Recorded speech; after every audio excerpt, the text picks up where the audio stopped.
Hello traders, welcome to Dhan Telugu. నేను మీ శశ్ కుమార్. మీరు short term option investor అయినా, లాంగ్ టర్మ్ ఇన్వెస్టర్ అయినా, మీరు బేసిక్స్ నేర్చుకుంటున్నా, అడ్వాన్స్డ్ కోర్సెస్ చేస్తున్నా, ఏం చూసినా ఎక్కడ చూసినా మీరు డెఫినెట్గా మీ లైఫ్ టైంలో ఒక్కసారైనా ఇది చూస్తుంటారు. అదే మనకి బాలింగర్ బ్యాండ్స్. ఈ Bollinger bands different traders different purposes కోసం యూజ్ చేస్తారు. అండ్ ఈరోజు ఈ వీడియోలో మనం బాలింగర్ బ్యాండ్ని యూజ్ చేసి సపోర్ట్ రెసిస్టెన్స్ ఒక ట్రేడింగ్ సిస్టమ్ని ఎలా బిల్డ్ చేయొచ్చో చూద్దాం. అండ్ వీడియోలోకి వెళ్ళే ముందు లైక్ అండ్ సబ్స్క్రైబ్ చేయడం మాత్రం మర్చిపోకండి. అండ్ దీనికోసం నేను ధన్ వెబ్లోకి లాగిన్ అయ్యాను. అండ్ ధన్ వెబ్లోకి లాగిన్ అయిన తర్వాత నిఫ్టీ 50కి సంబంధించి చార్ట్ని ఏదైతే ఉంటుందో ఈ చార్ట్ని నేను అనలైజ్ చేద్దాం అనుకుంటున్నాను విత్ బాలింగర్ బ్యాండ్స్. అండ్ బాలింగర్ బ్యాండ్స్ ఇక్కడ డిఫాల్ట్గా యాడ్ అయ్యి ఉంది. సో నేను ఇక్కడ ఒకవేళ మీకు ఇలా యాడ్ అయ్యి లేకుండా ఉండుంటే ఇండికేటర్స్ మీద బాలింగర్ బ్యాండ్స్ అని క్లిక్ చేయడం ద్వారా మీరు ఈ ఆప్షన్ని యాక్సెస్ చేయొచ్చు. అండ్ ఇక్కడ మనం బాలింగర్ బ్యాండ్ ఎక్కడైతే మీరు చూస్తున్నారో ఈ బాలింగర్ బ్యాండ్లో మనకి 3 డిఫరెంట్ పారామీటర్స్ని మనం ఇక్కడ సెట్టింగ్స్లో నుంచి చూడొచ్చు. సో ఇక్కడ మనకి ఏదైతే ఇన్పుట్స్ ఉందో ఈ ఇన్పుట్స్లో లెంత్ ఏదైతే ఉందో అది 20గా మనం ఇక్కడ కన్సిడర్ చేస్తున్నాము. అండ్ మల్టిప్లైర్ ఏదైతే ఉందో నేను దీన్ని 3గా చేంజ్ చేస్తున్నాను. అండ్ స్టైల్కి సంబంధించినంత వరకు మనకి ఇక్కడ మీడియన్, అప్పర్ అండ్ లోయర్ బాలింగర్ బ్యాండ్స్ని మనం ఇక్కడ నుంచి చూడొచ్చు.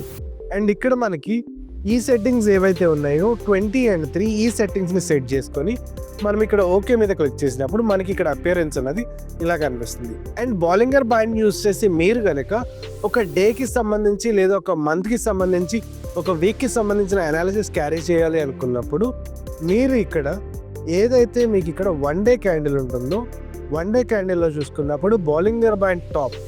సో బాలింగర్ బ్యాండ్ టాప్ని మీరు చూసినప్పుడు ఇక్కడ మనకి అది అప్రాక్సిమేట్గా 26,417గా ఉందని మనం చూస్తున్నాము.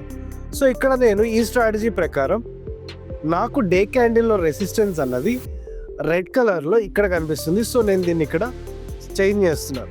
అండ్ బాలింగర్ బ్యాండ్కి సంబంధించినంత వరకు మనకి ఇక్కడ top band, lower band and median బ్యాండ్ని మనం ఇక్కడ నుంచి చూడొచ్చు. అండ్ మనకి general perception as per Bollinger band మనం కనుక చూస్తే టాప్ ఎప్పుడైతే టచ్ అవుతుందో మనం బాటమ్కి వెళ్ళే ఆప్షన్ని చూస్ చేస్తాము. అండ్ బాటమ్కి ఎప్పుడైతే రీచ్ అవుతుందో అప్పుడు మనం లాంగ్ ఎంట్రీస్ అనేవి ప్లాన్ చేస్తాం. సో ఇక్కడ డే క్యాండిల్లో బాలింగర్ బ్యాండ్ని మనం చూసినప్పుడు మనకి అది ఇమీడియట్ రెసిస్టెన్స్లో ఉన్న విషయాన్ని మనం ఇక్కడ నుంచి చూస్తున్నాం. అండ్ దీనికి సంబంధించినంత వరకు డే క్యాండిల్లో రెసిస్టెన్స్ ఇక్కడ మనకి ఏదైతే ఉందో అది 26,415గా ఉందని మనం చూస్తున్నాం. అండ్ ఈ పర్టికులర్ లైన్కి సంబంధించినంత వరకు మనకి అది ఏదైతే మనం long term day candle resistance అనుకుంటున్నామో డే రెసిస్టెన్స్. సో ఇక్కడ డే రెసిస్టెన్స్గా చేంజ్ చేసుకున్నప్పుడు మనకి అక్కడ నుంచి ఒక రిజెక్షన్ చూసే అవకాశం ఉంటుంది. అండ్ బాలింగర్ బ్యాండ్కి సంబంధించిన ఈ అనాలిసిస్ని మనం క్యారీ చేయడానికి ఇంట్రాడేలో మనం 15 minutes అన్నది యూజ్ చేసుకుంటాము. అండ్ ఇంట్రాడేలో 15 minutesలో ఎప్పుడైతే మనకి లోవర్ బాలింగర్ బ్యాండ్ని టచ్ చేస్తుందో అప్పుడు మనం లాంగ్ అనేది ఇనిషియేట్ చేస్తాము. సో ఇక్కడ మీరు చూసినట్లయితే 25,725 దగ్గర అప్రాక్సిమేట్గా బాలింగర్ బ్యాండ్ దాని యొక్క బాటమ్ని టచ్ చేయడాన్ని చూస్తున్నాం. అండ్ ఇక్కడ టాప్ నియర్ బై వచ్చినప్పుడు మనం కనుక సిచ్యువేషన్ చూస్తే 25,865గా ఉండడాన్ని మనం చూస్తున్నాం. అండ్ ఇప్పుడు జనరల్గా చాలామంది ట్రేడర్స్కి వచ్చే ఒక డౌట్, ఎంట్రీ ఇక్కడ ఎందుకు తీసుకోవాలి, ఇక్కడ ఎందుకు తీసుకోకూడదు అని. అండ్ బాలింగర్ బ్యాండ్కి సంబంధించినంత వరకు ఇక్కడ మనకి ఎప్పుడైతే 2 రేంజెస్ మనకి టాప్ అండ్ బాటమ్స్ ఏవైతే ఉంటాయో ఈ 2 దగ్గరగా ఉన్నప్పుడు మనం దాన్ని స్క్వీజింగ్ రేంజ్గా చెప్పుకోవచ్చు. అండ్ బాలింగర్ బ్యాండ్కి సంబంధించినంత వరకు ఈ స్క్వీజింగ్ ఎప్పుడైతే జరుగుతుందో ఆ ఫేజ్ మొత్తాన్ని మనం కన్సాలిడేషన్ ఫేజ్గా చెప్పొచ్చు. అండ్ ఇక్కడ మనకి బాలింగర్ బ్యాండ్ ఒక కన్వర్జెన్స్ని చూపించడానికి మనం ఇక్కడ నుంచి చూస్తాం. అండ్ ఇక్కడ మనకి బాలింగర్ బ్యాండ్ ఇక్కడ బాటమ్ టచ్ చేసినప్పుడు ప్రైస్ ఏదైతే ఉందో ఆ ప్రైస్ ఏమో డౌన్వర్డ్ మూవ్ అవుతుంది. అండ్ టాప్ బ్యాండ్ యొక్క కన్వర్జెన్స్ని మనం చూసినప్పుడు అది కన్వర్జెంట్గా ఉంటే ఈ బాటమ్ లైన్ ఏదైతే ఉందో అది డైవర్జెంట్గా ఉందని మనం చూస్తున్నాము. సో ఇలా ఉన్నప్పుడు మన ఎంట్రీని రెస్ట్రిక్ట్ చేసుకోవడం అనేది నీడెడ్గా ఉంటుంది. సో ఇక్కడ మనకి బాటమ్ టచ్ చేసిన టైంకి అది టువర్డ్స్ డౌన్వర్డ్ ట్రెండ్ అనేది మనం చూస్తున్నాము. సో ఇలాంటి సందర్భాల్లో కొంత కాషియస్గా ఉండి మన ఎంట్రీ అనేదాన్ని స్కిప్ చేయొచ్చు. బట్ ఇక్కడ మనకి ఇక్కడ ఎప్పుడైతే ఈ క్యాండిల్ ఫామ్ అయిందో ఈ క్యాండిల్ ఫామ్ అవుతున్నప్పుడు అది inclination towards up side move అవుతున్న విషయాన్ని మనం ఇక్కడ నుంచి చూడొచ్చు. అండ్ ఇలా మనకి ఎప్పుడైతే కర్వ్ ఫామ్ అవుతుందో ఎట్ ద బాటమ్ అలాంటి సందర్భాల్లో ఎంట్రీ అనేది మనకి చాలాసార్లు బెనిఫిషియల్గా ఉండే అవకాశం ఉంటుంది. అండ్ ఇక్కడ మీరు చూసినట్లయితే అదే విషయాన్ని షార్ట్ ఎంట్రీ తీసుకోవడానికి ఇక్కడ అగైన్ ప్రైస్ అన్నది కన్వర్జెన్స్ చూపిస్తుంటే మనకి ఇక్కడ బౌలింగర్ బ్యాండ్లో డైవర్జెన్స్ చూస్తున్నాము ఎట్ ద బాటమ్. సో ఇలా మనకి కన్వర్జెన్స్ డైవర్జెన్స్ ప్రైస్ ఏమో ఒకటి చెప్తుంది, ఇండికేటర్ ఏమో ఒకటి చెప్తుంది. ఇలాంటి సందర్భాల్లో కాషియస్గా ఉండడం అనేది as an option trader are swing trader మనకి ఉండాల్సిన నీడ్ ఎంతైనా ఉంటుంది. సో ఇక్కడ అదే విషయాన్ని మీరు చూసినట్లయితే మనకి ఇక్కడ బాటమ్ టచ్ చేస్తున్న ఆ ఇంక్లినేషన్ అనేది టువర్డ్స్ డౌన్వర్డ్ ఉండాలని మనం ఇక్కడ నుంచి చూస్తున్నాము. సో ఒక గ్యాప్ డౌన్ తర్వాత మనకి బాటమ్ టచ్ చేస్తుంది అండ్ ఇంకా మార్కెట్ సెటిల్ డౌన్ అవ్వకుండా అది అగైన్ డైవర్జెన్స్ చూపిస్తుంది అన్న సందర్భంలో, అలాంటి సందర్భాల్లో మీరు కనుక కాల్స్లో ఎంట్రీ తీసుకొని ఉంటే ఒక డౌన్ ఏదైతే గ్యాప్ డౌన్ మనకి పెట్టడాన్ని చూస్తున్నామో ఈ గ్యాప్ డౌన్ తర్వాత టోటల్ ప్రీమియం అనేది ఎరోడ్ అవుతూ ఉండాలి మనం ఇక్కడ నుంచి చూడొచ్చు. సో ఇలా మనకి డిఫరెంట్ మార్కెట్ కండిషన్స్ని అసెస్ చేసుకోవడం అనేది ఇక్కడ నుంచి కనిపిస్తుంది. అండ్ అగైన్ ఇక్కడ కూడా మీరు చూసినట్లయితే ఒక గ్యాప్ అప్ ఏదో పెట్టి అగైన్ మార్కెట్ కంప్లీట్గా ఓపెనింగ్ తర్వాత కిందకు వచ్చేయడాన్ని మనం ఇక్కడ నుంచి చూస్తున్నాం. సో ఇలా మనకి ఇక్కడ అగైన్ మనం ఎంట్రీ తీసుకుందామన్నా ఇక్కడ మనం కొంత రెస్ట్రిక్టెడ్గా ఉండే అవకాశం ఉంటుంది. సో ఎప్పుడైతే మనకి బాటమ్స్ మనకి ఫేవరబుల్గా ఉంటాయో అలాంటి సందర్భాల్లో ఎంట్రీ అనేది క్రూషియల్గా ఉంటుంది. అండ్ ప్రైస్ మనకి ఒకటి చెప్తుంటే అక్కడ మనకి బౌలింగర్ బ్యాండ్ ఇంకో విషయాన్ని కన్వే చేస్తుంది. సో ఇలా మనకి బౌలింగర్ బ్యాండ్ ఏదైతే ఉంటుందో ఆ బౌలింగర్ బ్యాండ్లో ఉన్న ఇలాంటి స్ట్రాటజీస్ని మనం ఫిల్టర్ అవుట్ చేసుకోవడం ద్వారా మనం డెఫినెట్గా కొంత బెనిఫిషియల్గా ఉండే అవకాశం ఉంటుంది. సో ఇలా మనం ఒక swing trading are option trading చేస్తున్నప్పుడు కొంత కాషియస్గా మనం ఉండే అవకాశం కూడా మనకి ఇక్కడ నుంచి ఉంటుంది. సో ఓవరాల్గా మనం ట్రెండ్స్ గురించి మాట్లాడుకోవాల్సి వస్తే డే క్యాండిల్లో ఎప్పుడు దాని యొక్క ట్రెండ్ అనేది లేట్గా చేంజ్ అవుతున్న విషయాన్ని మనం గమనించవచ్చు.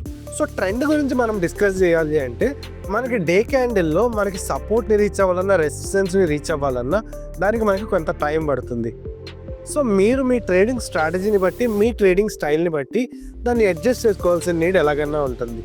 అండ్ ఆ పర్టికులర్ ట్రెండ్ విషయంలో బయాస్ని మనం బిల్డ్ చేసుకోవాలి అనుకుంటే మనం ఓవరాల్గా డే క్యాండిల్లో సపోర్ట్కి దగ్గరగా ఉన్నప్పుడు మనం దానికి సంబంధించినంత వరకు రివర్సల్స్ని ప్లాన్ చేసుకోవడం అనేది యూస్ఫుల్గా ఉండే అవకాశం ఉంటుంది. సో ఇలా మీరు ఓవరాల్గా చూస్తే డే క్యాండిల్కి సంబంధించినంత వరకు మీరు ఒకవేళ షార్ట్ ఎంట్రీ తీసుకుందాము అనుకుంటే మీకు డే క్యాండిల్లో రెసిస్టెన్స్ ఇక్కడ కనిపిస్తుంది. అగైన్ మీకు మిడిల్ బ్యాండ్ అయినా ఇక్కడ మీకు ఒక రెసిస్టెన్స్ని మీరు చూస్తున్నారు. అండ్ ఒకవేళ మీరు కనుక బాటమ్ని రీచ్ అవుతుంది అనుకుంటే ఇది మనకి ఇక్కడ 3 డే క్యాండిల్స్లో రెసిస్టెన్సెస్ అండ్ సపోర్ట్స్గా ఇక్కడ మనం చూస్తున్నాము. సో ఒకవేళ నెక్స్ట్ డేకి మనం కనుక అనాలిసిస్ని క్యారీ చేయాలి అనుకుంటే దాన్ని 2 minutes ఆర్ 3 minutes టైం ఫ్రేమ్కి చేంజ్ చేసినప్పుడు మనకి అక్కడ ఒక ఓవర్ వ్యూ వచ్చే అవకాశం కూడా మనం ఇక్కడ నుంచి చూడొచ్చు. అండ్ ఇక్కడ మీరు గమనించినట్లయితే ఇక్కడ మనకి అది రెసిస్టెన్స్గా యాక్ట్ చేయడాన్ని మనం చూస్తున్నాము. అండ్ ఇక్కడ ఏదైతే 3 minutes ఉందో ఈ 3 minutesలో కూడా అది రెసిస్టెన్స్ తీసుకున్న విషయాన్ని మనం చూసుకున్నాము. అండ్ ఒకవేళ బౌలింగర్ బ్యాండ్ అన్నది బాటమ్కి రీచ్ అవుతూ ఉంటే ఫర్దర్గా మనకి ఇక్కడ మార్కెట్లో నెక్స్ట్ టార్గెట్ అనేది 25,572గా ఉన్న విషయాన్ని మనం ఇక్కడ ఉన్న సపోర్ట్ అండ్ రెసిస్టెన్స్ నుంచి గమనించవచ్చు. అండ్ దీనికి సంబంధించినంత వరకు ఒకవేళ మీరు 15 minutesలో దీన్ని కనుక చూడాలి అనుకుంటే 15 minutesలో అది సపోర్ట్ తీసుకుంటున్న విషయాన్ని మనం ఇక్కడ నుంచి చూస్తున్నాం.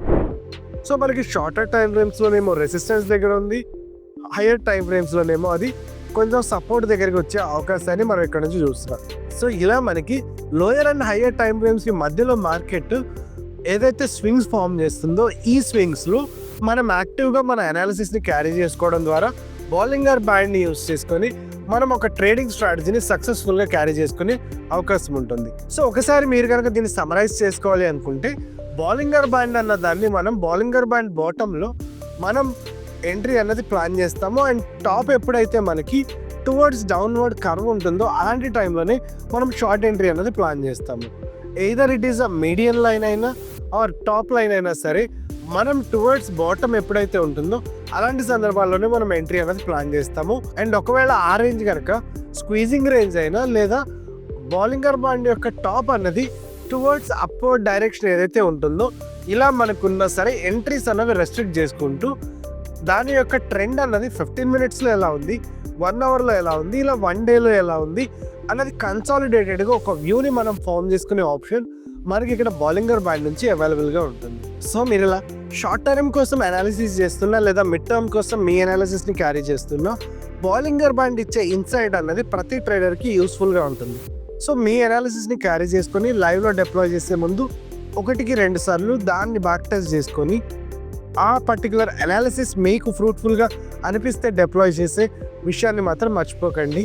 ఈ బాలింగర్ బ్యాండ్కి సంబంధించినంత వరకు మీకు ఎటువంటి డౌట్స్ ఆర్ ఫీడ్బ్యాక్ ఉన్నా కమెంట్ సెక్షన్లో తెలియజేయండి. మరో వీడియోతో మనం మళ్ళీ కలుద్దాం. నేను మీ Shashikumar and happy trading from Dhan. Investments in the securities market are subject to market risk. Read all the related documents carefully before investing.